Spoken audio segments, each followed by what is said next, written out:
시편 130편 1절부터 8절까지의 말씀입니다. 주신 말씀 한 목소리 읽겠습니다. 여호와여, 내가 깊은 곳에서 주께 부르짖었나이다. 주여, 내 소리를 들으시며 나의 부르짖는 소리에 귀를 기울이소서.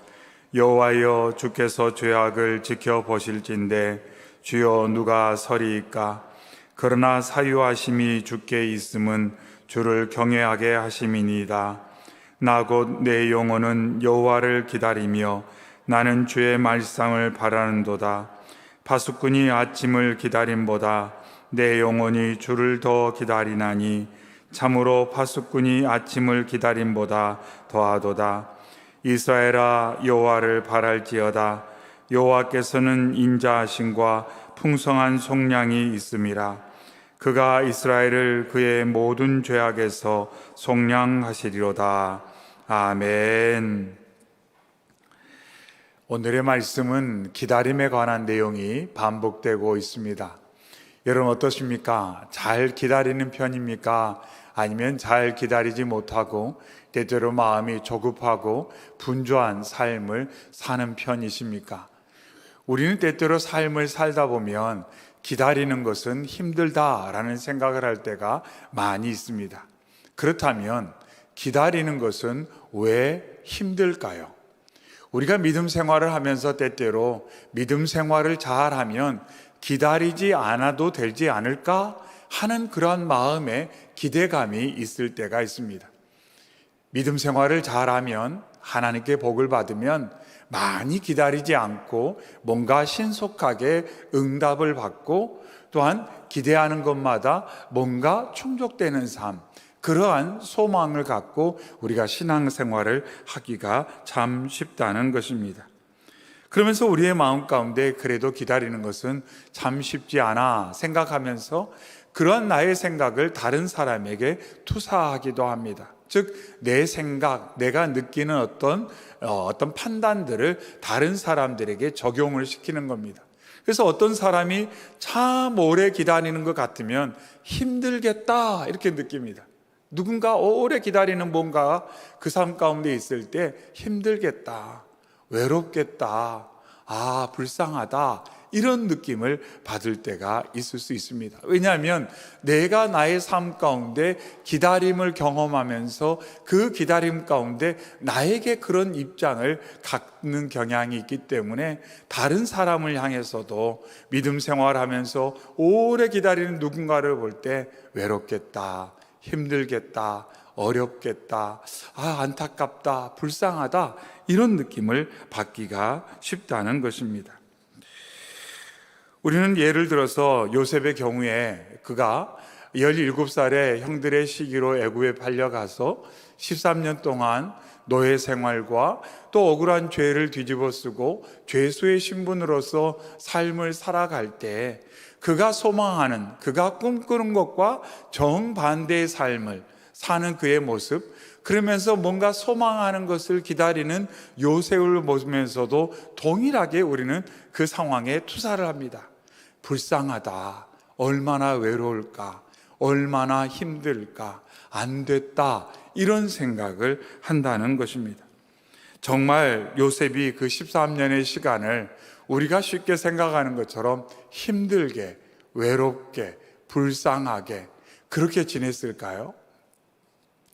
창세기 39장 3절에 그의 주인이 여호와께서 그와 함께 하심을 보며 또 여호와께서 그의 범사에 형통하게 하심을 보았더라. 39장 23절에는 간수장은 그의 손에 맡긴 것을 무엇이든지 살펴보지 아니하였으니 이는 여호와께서 요셉과 함께 하심이라. 여호와께서 그를 범사에 형통하게 하셨더라. 이렇게 말씀하고 있습니다.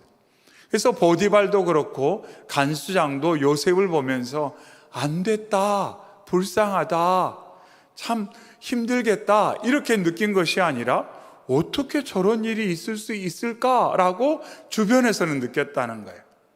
우리가 말씀을 대할 때 요셉의 삶, 형들의 시기로 노예로 팔려가서 힘든 시간을 보내고 있는 것은 사실이지만 그의 삶을 우리는 그냥 그가 경험하는 어떤 상황만을 바라보고 힘들겠다, 불쌍하겠다, 외롭겠다, 안 됐다 이렇게 느끼지만 보디발과 간수장은 요셉을 바라볼 때 그런 시각으로 바라보지 않았다는 것입니다.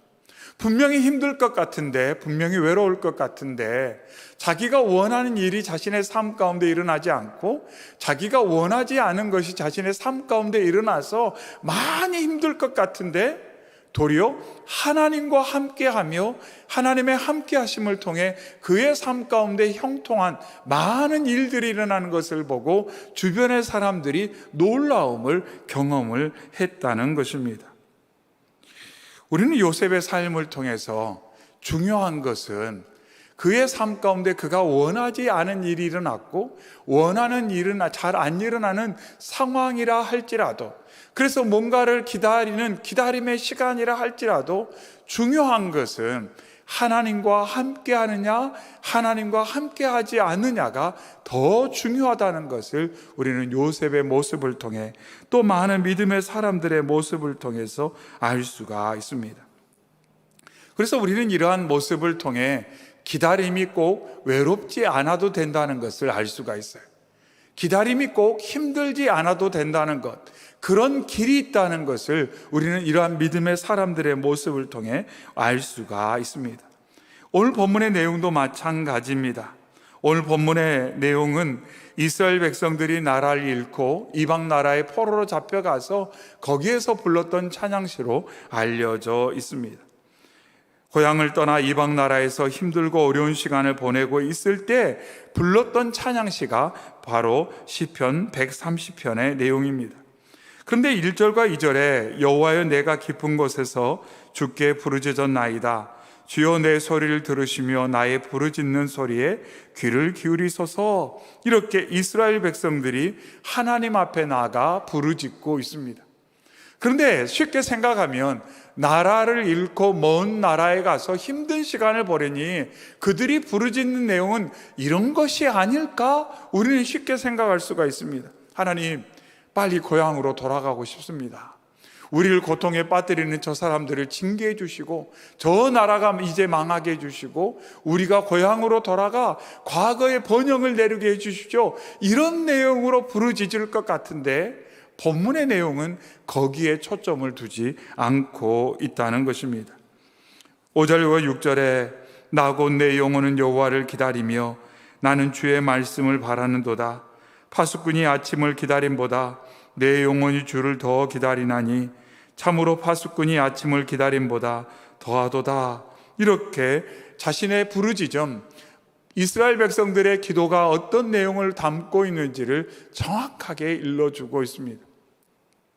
이스라엘 백성들은 힘든 상황 가운데 있지만 그들의 기도의 초점과 삶의 관심의 방향을 문제와 상황에 두지 않았어요.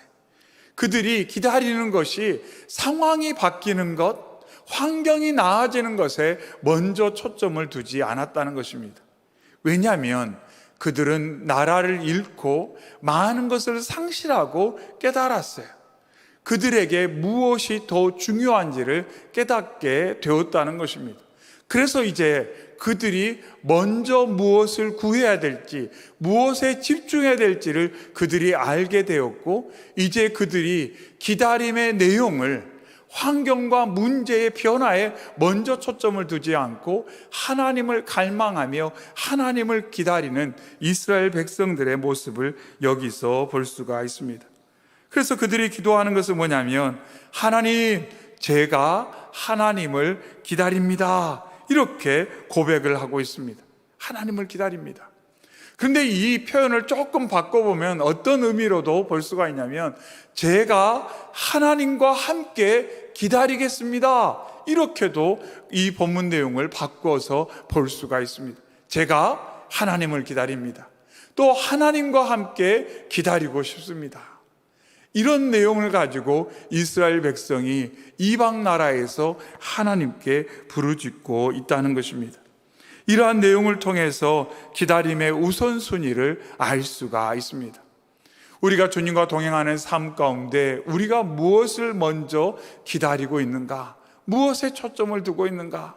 근데 이스라엘 백성들은 많은 것들을 경험하며 이제야 깨닫고 그들이 먼저 기다려야 되는 대상은 환경과 문제가 아니라 내 삶의 필요가 아니라 하나님이라는 것을 알게 되었어요. 그래서 하나님, 제가 기다리는 것 많은 것은 사실입니다. 그런데 중요한 것은 제가 하나님을 먼저 기다리고 하나님과 함께 그것들을 기다리겠습니다. 이렇게 고백을 하고 있습니다. 여러분 어떻습니까? 여러분은 하나님과 함께 기다리고 있습니까? 하나님을 먼저 기다리고 있습니까? 아니면 하나님을 기다리기보다는 하나님이 뭔가를 이루어 주기를 먼저 기다리고 있습니까? 이스라엘 백성들은 하나님을 먼저 기다리고 그 하나님의 함께 하심을 통해 하나님과 함께 기다리겠노라고, 마치 요셉이 억울하게 이방 나라의 노예로 팔려가서 힘든 시간을 보내면서도 상황과 환경이 바뀌기에 집중하기보다 하나님을 기다리고 하나님과 함께 기다리다가 그가 하나님이 그에게 보여주신 꿈을 이루시는 놀라운 것들을, 하나님의 역사를 경험하고 그를 통해 구원의 역사가 일어났던 것처럼, 이처럼 오늘 말씀은 기다림의 우선순위에 대해서 저에게 다시 한번 일러주고 있습니다. 그러면서 하나님이 없는 기다림은 외롭고 지칠 수밖에 없다는 것을 정확하게 일러주고 있습니다. 기다림이 힘들고 기다림이 외롭고 기다림이 불쌍하게 느껴지는 것은 홀로 기다리기 때문이에요. 나 혼자 견디기 때문이에요. 그런데 오늘 말씀에서 이스라엘 백성들은 깨달았어요. 기다림은 우리의 인생 가운데 어찌하든지 경험할 수밖에 없는 상황인데, 이 기다림을 외롭지 않고 고통스럽지 않고 힘들지 않게 그 기다림의 시간을 잘 감당할 수 있는 길이 있는데 그것은 하나님과 함께 하는 것이야. 이렇게 이스라엘 백성들이 깨닫고 하나님께 나아가 하나님을 기다립니다. 하나님과 함께 기다리고 싶습니다. 이렇게 말합니다. 그러면서 3절에 여호와여 주께서 죄악을 지켜보실 텐데 주여 누가 서리까? 이렇게 말합니다. 이제 하나님을 기다리고 하나님과 함께 기다리고 싶은데 그 하나님을 기다리고 하나님과 함께 기다리는 과정 가운데 장애물이 있고 방해하는 어떤 대상이 있다는 것을 이스라엘 백성은 여기서 고백을 하고 있습니다. 그것이 뭐냐면 죄라는 거예요.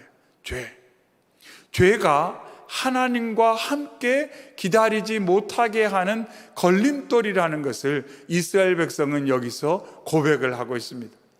결국 죄를 방치하면 우리는 외롭게 기다릴 수밖에 없습니다. 불쌍하게 기다릴 수밖에 없고 힘들게 기다릴 수밖에 없습니다. 그리고 기다림은 우리의 삶 가운데 피할 수 없는 대상이기 때문에 그 기다림 가운데 우리는 지칠 수밖에 없다는 거예요. 왜냐하면 죄로 인해 함께 하시고자 하는 하나님과 우리가 온전히 함께 하지 못하는 그러한 거리와 깨어진 관계 속에서 우리가 외롭게 홀로 기다려야 되는 상황이 발생되기 때문에, 그래서 이스라엘 백성은 이제 하나님께 나아가 하나님, 죄의 문제를 저희들이 인정합니다. 저의 잘못을 인정합니다. 하나님 긍휼을 베풀어 주시고 하나님 저희가 주님을 기다리오니 저희와 함께 해주시고 함께 기다릴 수 있는 은총을 베풀어 주시옵소서. 이렇게 이스라엘 백성들이 고백을 하고 있습니다. 그러면서 4절에 그러나 사유하심이 주께 있음은 주를 경외하게 하심이다 이렇게 말합니다. 8절에도 그가 이스라엘을 그의 모든 죄악에서 속량하시리로다 이렇게 말합니다. 사유하다는 것은 채무를 온전히 값없이 면제해 주는 것을 말합니다. 채무를 그냥 탕감해 주는 것, 그것을 사유하심이라고 말하고 있습니다. 이스라엘 백성들이 하나님 앞에 나아갑니다. 하나님, 저희는 저희의 죄의 문제를 해결할 만한 능력이 없습니다. 그래서 이 죄를 하나님께서 사유해 주지 않으시면, 탕감해 주지 않으시면, 이 죄를 속량해 주지 않으시면 저희는 하나님을 기다릴 수 없고 하나님과 함께 기다릴 수 없는 상황입니다. 하나님 도와주십시오. 이렇게 이스라엘 백성들이 간절하게 하나님께 긍휼하심을 소망하며 간구를 하고 있습니다. 하나님과 함께 기다리고 싶은데 자신들의 연약함이 있다는 것을 깊이 깨달았어요. 그런데 그 연약함을 스스로 해결할 수 없다는 것조차 그들이 이제 알고 하나님 앞에 나아가 긍휼히 여겨 주옵소서, 불쌍히 여겨 주옵소서, 속량해 주시고 사유해 주옵소서, 이렇게 하나님께 간구를 하고 있습니다.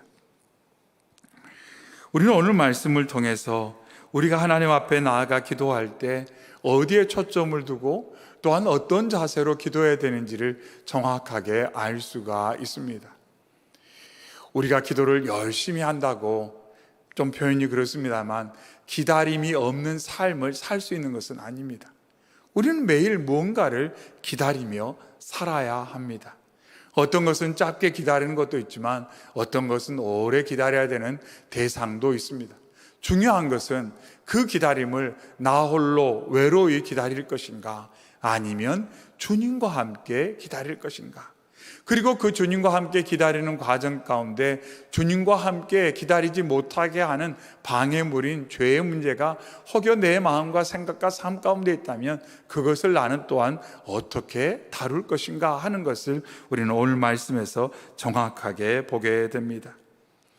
그러면서 이스라엘 백성들은 이렇게 말합니다. 7절과 8절에 이스라엘아 여호와를 바랄지어다. 여호와께서는 인자하심과 풍성한 속량이 있음이라. 그가 이스라엘을 그의 모든 죄악에서 속량하시리로다. 이렇게 선포하고 있습니다. 그래서 이스라엘 백성들이 선포하기를 하나님을 기다리시다. 하나님을 기다리면 하나님이 우리와 함께 하실 것이고 하나님이 함께 하시면 우리는 잘 기다릴 수 있습니다. 기다림의 시간이 더 이상 우리를 힘들게 하지 않을 것입니다. 요셉이 애굽에서 13년을 기다릴 때 하나님의 함께 하심을 통해 그의 삶이 그곳에서 형통했던 것처럼 우리가 비록 이방 나라의 포로로 잡혀왔지만 여기에서도 주님과 함께 한다면 우리는 잘 기다릴 수가 있을 것입니다. 믿음의 사람들이 그러한 삶을 살았어요. 다윗과 같은 경우도 마찬가지지 않습니까? 억울하게 사울이 계속 다윗을 추격하고 다윗을 죽이려고 할 때도 몇 번의 기회가 주어졌지만 다윗은 인간적인 방법으로 빨리 기다림을 해결하려고 하지 않았어요. 도리어 하나님께 구하고 하나님과 함께 기다리겠습니다. 거기에 초점을 맞춰 결국 그들은 잘 기다렸고 하나님께 귀 쓰임 받는 믿음의 그러한 왕이 되었다는 것을 우리는 말씀에서 확인하게 되는 것입니다.